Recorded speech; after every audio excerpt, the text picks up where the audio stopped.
The Star Trek Universe panel just happened at New York Comic Con, and oh boy, we have a whole host of new information about the franchise to share with you. Today, let's look at the brand new Star Trek Picard trailer and analyse it for all the new details because there is a ton. Hello, Will. Hey everyone, my name is Captain Jack and welcome to Trek Central. CBS just gave us a brand new Star Trek Picard trailer packed full of new and cool scenes from the highly anticipated show. From more badass scenes with Jerry Ryan's 7 of 9 to the reveal of Jonathan Frakes as William T. Riker. Let's dive into this trailer and analyse it for all the juicy new details. Two things before we begin. Starship Picard has been given a release date of January 23rd, 2020 for CBS All Access and January 24th for international viewers via Amazon Prime and other services. Full details of this are available in the description. Secondly, make sure to stay up to date with the latest Star Trek news, lore and more via subscribing to Trek Central here on YouTube. You can also follow our social media or visit our website for more in-depth articles. The trailer opens to what appears to be a weird flashback or dream sequence on Chateau Picard with our favourite android Data, painting a woman. Picard walks up to Data. What is interesting to note is that they're in the Next Generation series outfits and not their movie outfits, which we last saw them wearing in Star Trek Nemesis 2002. If this is a flashback, it would mean that they're both on the Vineyard while it's under the ownership of Picard's brother Rene. As they weren't that friendly before the Next Generation episode Brothers, this probably takes place after that. However, I believe this is probably a weird dream sequence with Picard and seeing Data. Data asks if the captain wants to finish his painting, with Picard replying, "I do not know how." Data retorting by saying, "That is not true, sir," and handing him a paintbrush for the painting.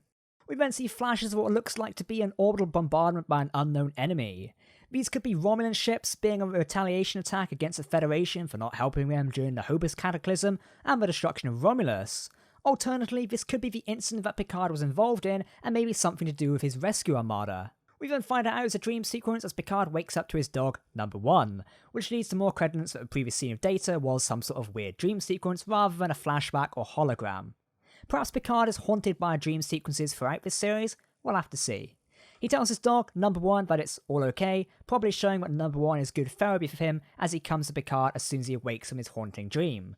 Fun fact, Patrick Stewart loves dogs in real life, so it's great to see him here with one. We then see familiar images of Picard's family vineyard, with Picard saying the following: "I came here for safety, but one is never safe from the past." These dream sequences of the bombardments from his enemy is also Picard's past, along with Data, and it's caused him to leave Starfleet at the rank of Admiral. We know that from the previous trailer.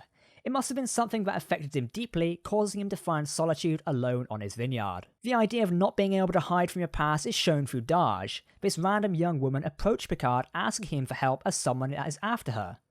Going from the previous trailer, we know that she's on the run from some well-armed people. We see Picard going for a meeting with a Starfleet admiral at the headquarters. A hologram of a Galaxy-class starship, which might be the Enterprise D, is hanging high above them in the foyer of Starfleet headquarters, probably showing how distant that is to Picard of now. It's also pretty cool just to see the Enterprise D on screen one more time. I wonder where the latest Enterprise is, E or F. We've discussed this in another video, so you can go and watch that one. The Starfleet receptionist, who from his new uniform is an ensign, tells Picard it's nice to see him up and about again, which probably lets us know that Picard has not been back for a long time, but is still very well known by a younger and new generation of Starfleet officers. Picard is then seen walking through what looks like to be a data center or a server, with a small drone zipping between different server racks. This could be some sort of Starfleet archive. I thought maybe Memory Alpha for a second, but maybe not. Picard says that Starfleet has an obligation to investigate something, presumably Daj, and that's someone who is chasing her. The admiral he meets with disagrees with him. Picard is turning to Starfleet and the Federation for help, and is being denied such help. This is probably why he takes matters into his own hands. Over this conversation, we see what appears to be a bunch of androids in the same Borg facility that it was holding Daj, and the other captives we saw in the previous trailer. They're stamped with ID numbers. Now this could either be androids or Romulan attempts to use Borg tech to turn people into cyborgs. This kind of idea was talked about in the Next Generation episode, The Measure of a Man, in replicating androids like Data and the ethical problems behind it. I'd be interested to know if this does build on that or it blends it in. We'll have to wait and see. Now here's an interesting part. Picard and the Admiral get into a very heated argument in which he says that he's standing up for the Federation and what it should still represent. The Admiral then turns around and says to Picard that he no longer has any weight within Starfleet and it's no longer his home and that he should return to his vineyard and leave the matter alone. As Picard leaves the meeting, he's obviously looking very angry and upset about what was just said. We'll see a shuttle outside the building, which looks very similar to the shuttles we see in Star Trek Discovery. Whether this is a placeholder, or they decided to use it, I'm not too sure. Hopefully this is a placeholder, as I'd like to see a new shuttle. Picard feels like he should help this young woman that has asked for his help. He's asked by this unknown man if he really wants to return to what he left behind, aka the coldness of space. Jean-Luc looks out over the stars over his vineyard and attaches his Next Generation comm badge to his chest, showing he's eager to get back to work. Following that is a few shots of Evacue's rocks, which have been used multiple times across Star Trek's history, along with presumably Picard travelling to meet with someone. This turns out to be a meeting with Raffi, played by Michelle Hurd, and Picard said he has a plan. Raffi mocks Picard by saying that this is another top-secret unauthorized rescue mission. This could tell us that the rescue armada that Picard commanded to save the Romulan people could have been unauthorized by Starfleet Command. The fact this was not allowed by Starfleet or the Federation, and that Picard had to take matters into his own hands, could be the reason why he left Starfleet after undertaking this mission. Raffi might have been involved with that, and this is why she's mocking Picard, as the last one could have went terribly and had something to do with that dream sequence of orbital bombardments. Now, Michelle Hurd's character of Raffi is mentioned as being an ex-intelligence officer, and is apparently a genius with security systems and hacking things. I wonder how that can come in handy. We then see what looks like a nice coastal location with a suborbital station hovering over the sea, and what looks like a small city on the cliffs. Theories are stating this could be New Romulus and the home of a Romulan Republic. We simply don't know yet. Alison Pill's character tells Picard that she's leaving all the important stuff behind and wants to go on his adventure with Jean-Luc. We're slowly seeing how the new crew is coming together here, which I like quite a lot. Moving past that, we then get to see what looks like a city under construction on this Adrid planet. Maybe a new colony for Romulan people, or something related to that. Picard is heard saying, "I need your skill and your courage," as scenes of Elnor, played by Evan Evagora, wielding a sword, and Cristobal Rios smoking a cigar come on screen. We then get to see the same Borg cube we've seen before with a blue force field holding it together. Again, this is from a different angle this time, but we do see Borg body parts hanging up as a person lies on a hospital bed and another body is lying on the floor. Bit creepy. I wonder what this could be. This could mean someone escaped being operated on, or some Borg got free of being operated on. It's possible Romulans are experimenting with Borg drones, and I wonder what their plans are. It's not the first time Romulans have been experimenting with Borg tech, as it happens a lot in extended canon, so it's nice to see it in the show. It's also possible this is the Tal Shiar, the elite Romulan intelligence agency, but we're not 100% sure if it's them or just normal Romulans. We'll do some more digging and let you know. Picard says the past is written, as we see 7 of 9, played by Jerry Ryan, crying while holding a body. I doubt this to be Hugh, Jonathan Del Arco, as this would be weird to show in the trailer, but it could perhaps be a freed drone who has died. We'll have to wait and see. The following speech, but we are left to write the future. Leave it to Picard to be romantic with words. We get what looks to be our first look at the Las Serenas, just for reference, I don't know how to pronounce that one, which appears to be the main hero ship of Star Trek Picard, as it orbits Earth. We don't get a good glimpse of it, but it does look good from what I can see. It also kind of reminds me of a mini Jem'Hadar battlecruiser, which is a ship designed, and I just love Doug Drexler's designs, they're fantastic. We then see this ship fighting against a Romulan warbird. This is designed from the 23rd century and is rarely used during the 24th century in the Next Generation.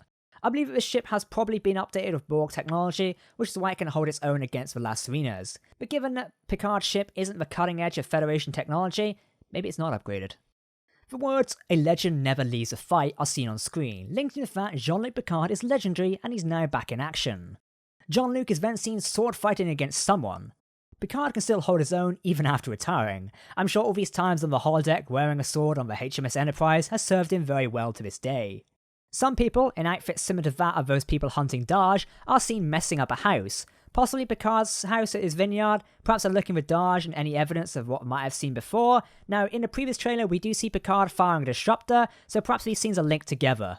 She was sent for a reason, is what is described as Dahj, as she's a mystery to us, and it seems also to be his Romulan characters. Dahj also seemed to have a relationship at some point with a Romulan Narek, played by Harry Treadaway, who seemed to be the villain of the story, but might not be. Narek is going to get the information they need. At the recent New York Comic Con panel, we find out that Narek is looking for some truths that will save people. Perhaps this is to save the Romulan people from someone or something. Again, we simply don't know. Finally, we get to see Jonathan Del Arco with Hugh the Borg. Now he's very much de-Borgified, if that's a word, with only some superficial cybernetics on his face. And then we see the badass that is Jerry Ryan playing a dual-wielding 7 of 9, while saying, "I help people who have no one else to help them." Jerry Ryan dual-wielding phaser rifles is just a sight to behold. We know that 7 wanted to help the Borg drones, as they couldn't help themselves or free themselves. So if she's also helping people, this is great news, but maybe she's also helping Romulans or Borg. Again, we don't know, we need clarification on the subject. Then comes the big thing we've all been waiting to see, the return of William T. Riker to our screens. Now a child, presumably Riker and Troi's child, is shouting to his father. As soon as Riker hears the name Jean-Luc Picard, he freezes and is shocked to find Picard standing behind him. We see Deanna Troi embrace Picard in a friendly hug. This must mean that Riker and Troi are no longer in Starfleet and have settled down as a family in a nice house. Kind of a shame, I was hoping to see Riker on the USS Titan, but oh well. The line, "Hello Will," between Picard and Riker is so nice and simply sums up their relationship nicely. I love it.